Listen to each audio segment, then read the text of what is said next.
feeling so good. What's up guys, welcome back to the channel.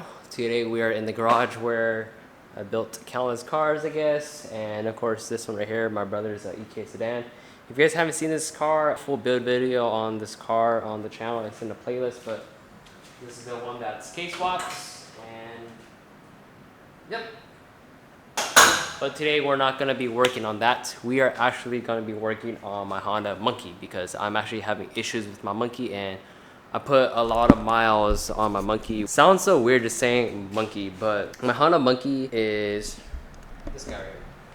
So if you guys don't know, this is pretty much a Honda Grom, but what they do is, this came out in 2019. This is like a Z50 Honda Monkey, like a 1970. They re-released the body style, but they made the bike a lot bigger with a bigger motor. So these are normally a 125cc. And then this one is a 181cc. And what we're gonna do today is pull off this whole clutch cover because my bike, ever since I brought this up to Lake Tahoe and ever since I brought it back and was riding around here in SoCal in San Diego, the bike runs a little bit hotter than normal. It normally runs around 10 degrees cooler, but I think the pump is giving out on this motor. I ended up buying a new pump, so we're gonna run a Koso oil pump. Now it appears that the current oil pump I have, they don't even sell it anymore, the Kitaka oil pump, and I think that one's around like a 38% like bigger or more flow for oil. The Koso is around 40%, but it still will do its job. This does have a Koso 4-valve head on it. Overall, the Kitaka pump is actually one of the best pumps because it has bigger gearing. Technically, that pump pumps the most oil for these OG motors. So if you guys don't know what I'm talking about, it's a 14 to a 21 is the OG motor. 22 and up is the newer motor, which you can only do like a 150cc on it. These ones you can go as extreme as doing a I think there's one that's like a 243 an hour or a 235cc, but that's like beyond unreliable and you just can't really like ride that like all the time. I mean you can, but you just have to monitor more stuff. Like this one, I have a racer dash. Check all my temps and my AFRs. These motors, especially if you have a big bore like this, you need to make sure that you're running the bike properly, like tuned and stuff, and running cool, of course. This is still actually running pretty cool, even though my pump's going out, but you want to replace something that's bad just in case more catastrophic stuff can happen on these motors if you don't, of course, have the proper cooling. They can blow a crank, they blow the piston, blow the top in, and all that stuff. But we're gonna put this Koso oil pump in, and it's gonna reuse the OEM oil pump, like the back plate. I think they call it a gasket, but this is a Koso pump, and I got it from Joe Sports, so huge shout outs to Eli and Andrew. This is a dry clutch, so this is a little bit, so having a dry clutch on this bike makes changing the clutch a lot easier. But when it comes to getting behind the clutch cover, it's more, you gotta take off this, you gotta take off the clutch disc, the clutch pack, take off the whole cover, take off the cooler lines, and all that stuff. So it's a little bit more work, but it's whatever, right? I want this bike to be running mint. She's actually been running mint for the past, I think I have this billboard kit for around 5,000 miles now. It's super mint. I'm gonna lay the bike on its side.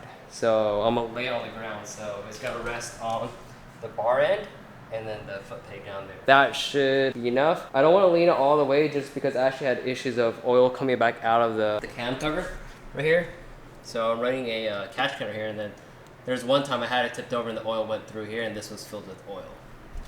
Oh man, we don't want that. So I'm probably gonna use some of those boxes right there, lay the bike down, rest it on there, and then work on the clutch cover because I don't want to drain all the oil. The oil is literally like fresh oil. It's like only 150 miles or so. Do all that and I get back to you guys on how to like assemble these oil pumps. I need to do a proper walk around video. Most likely probably tomorrow or something. I don't know. Just because I need to go ride the bike and make sure the temps are good. The temps are good, like I said, but it could be better. All right, let's get to pulling this all off and show you the inside guts of what a Honda Grom motor looks like. I got another one right here. This one's for my CRF 110 build, and you can see I have all the plastics, but we'll get into that in a different video because we're working on the Monkey. Got it all off. Now, your guys' motor probably won't look like this just because this has a dry clutch, and the dry clutch is is literally separate, and the giant like O-ring goes around that on the clutch cover. This is the pump right here, and this is a Kataco oil pump. It's literally just held on by 3 10mm bolts, and then literally just blast those out, and it's a plastic gear. I like the Takagawa oil pumps just because they come already like fully assembled versus like the Kataco or any other brand. You have to kind of like swap the back gasket over. But we're gonna take this out. This pump isn't pumping enough. It's very weak now, which is weird, but we're gonna pull it off and just take a look at it. Might have found the issue. So I already took apart the Kataco oil pump. This uses the OEM or the Kataco gears. But when I'm rolling this around, it's very rough. Like, it's not smooth, man. When I look at it, it's hard to see, but you can kind of see that the gear is kind of pitted. And it doesn't roll like smooth. So I'm not sure if that's why, like, so the pump works, but it's not working as how it should be. I don't know if the gears went bad, but we're replaced with the new ones. There's only a couple new gears, so you're just gonna reuse the back plate and then the 2 screws, and of course the circlip to keep the this gear in right here. Gonna pop in real quick and be smooth sailing. Put back together. Now I did lose a little bit of oil, but I'm gonna double check the level, go for a little ride. It honestly should be fine now. Old oil pump, the gears were like gritty. Hoping that this fixes the issue, because the oil pump was working, but the thing is I don't think it was flowing enough. I double checked the GoPro. So when I'm looking down, you see the bike, but when I'm looking up, you don't see what you see the road, which is, I think it's fine to me. Audio, I can't really say if the audio is gonna be good or not, so I do apologize in advance. Anyways, I recorded a whole clip before this. I think I'm gonna start on this clip. So I'm actually at Fiesta Island, San Diego right now. Just running the bike around, double checking that the oil pump works. And I think for the longest time, I think my cooler works. So I don't even think I even needed a new pump. So my cooler is like, let me see. Yeah, it's weird. So my cooler is cold to the touch, and my bike doesn't run like crazy hot, which I'm just surprised about. And I did the oil pump because I thought my pump was going bad, as I can see in the beginning of the video, but I guess not. I think ever since I came back from Lake Tahoe, I kind of just been like tripping about how the bike was running up there, and I just realized that, I mean, the elevation was a lot higher too, so the bike was running a little bit different. But back in San Diego, we're back literally at sea level, like literally. So I think we should be good now. So I just did an oil pump for nothing, but you know what? It's okay. But it's alright. I'm gonna ride. I'm gonna go get some food actually, but it's been a while, guys, since I've actually literally strapped the GoPro back onto my helmet and go for, I guess, like a motovlog or ride. But I've been on so many like rides when I stopped making videos. I've literally been to what is it called? Been to Seattle for Ride Around the Block, the first one ever. And then what is it called? Napa. And just recently like Lake Tahoe. And I feel like I should have had the GoPro because I could have recorded the whole ride. And oh my god, Lake Tahoe was beautiful. The scenery, the route that they had was fucking amazing. But yeah, we're back in SC, so I'm just cruising the bike around right now. I thought the bike was acting a little hot, but it's honestly, it's probably just on me. But it's okay, doesn't hurt to double check shit. So now we're just cruising. We're near Mission Bay, Fiesta Island right now.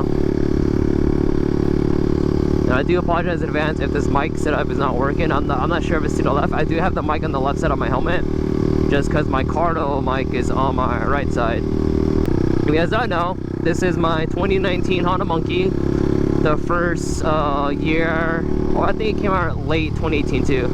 The first year the Honda Monkey got remastered, or I guess not remastered, that's how it came to it, but it got reintroduced as a bigger bike with a 125cc. So it shares the same motor as a Honda Grom, Trail 125 and a Super Cub, but the Trail 125 and Super Cub are semi-automatic, so you don't need the clutch really. You don't really use the clutch at all. And then yeah, they came out with these after the Z50s. And the Z50s came out like 1960s, 70s. And they're cool little bikes. So when a lot of older people see this bike, they're like, oh my god, is that a Honda Monkey? Like a Z50? I'm like, no. I mean, it's close, but it's not really. You know what, let's go here. Make a left at. We'll go into the straps, but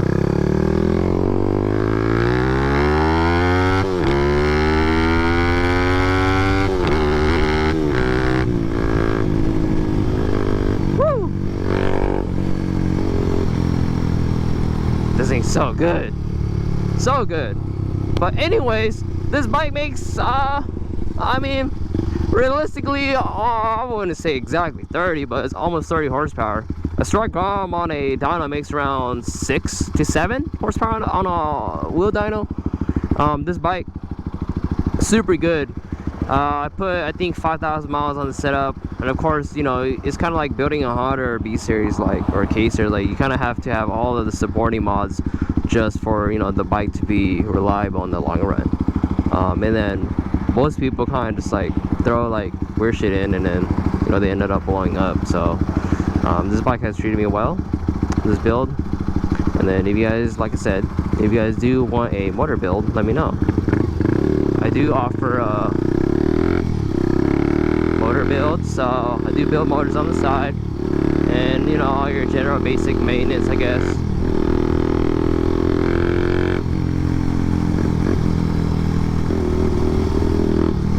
And how I tune all my bikes, or customer bikes, my bike, is mainly reliability.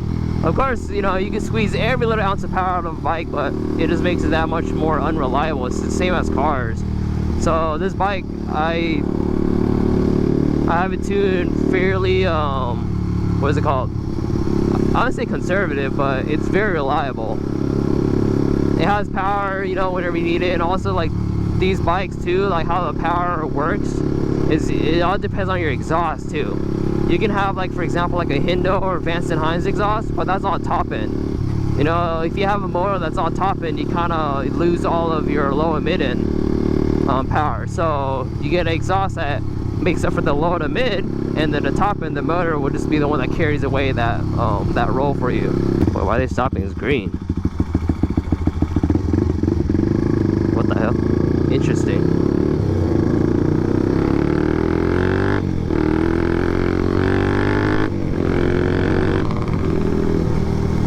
But yeah, I like this bike. It's literally like, it has like every little like gets ounce of power. Like, the only downside with like a stock Grom versus this is, like, on a stock Grom, like, getting off of a light, you can get off pretty quick, but not as quick, you know.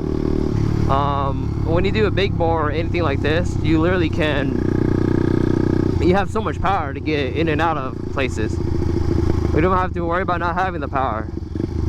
Even if your bike makes a little extra more horsepower, you know, like a basic like 150 kit or something, like, it's perfect. When the bigger you go, the more maintenance you have to do, the more, you know, I wouldn't say unreliable it is. There's more maintenance, preventative maintenance, and oil changes and all this jazz, but we're mint.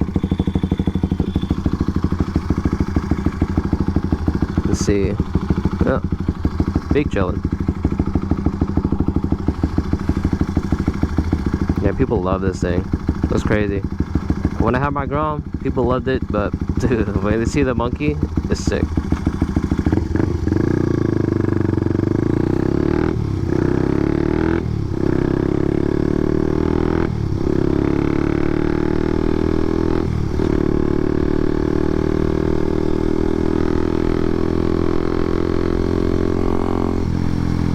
Alright, so yeah, I don't think the pump even did anything.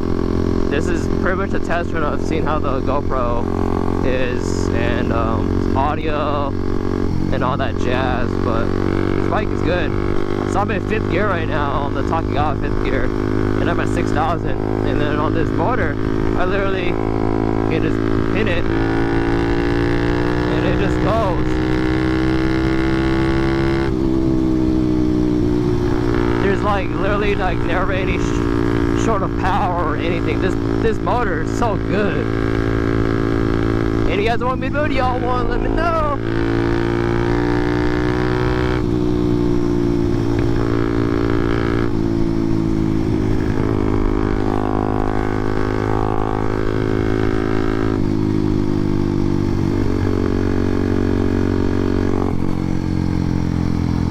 that's it for this video. I'm gonna go inside, get me coffee, some food. So peace out, guys. Don't others, and hopefully this GoPro clip is good, because if it's not, oh well. So deuces, guys.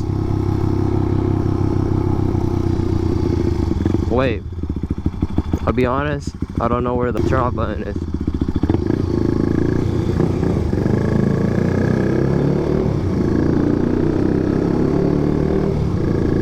Damn, this thing is loud.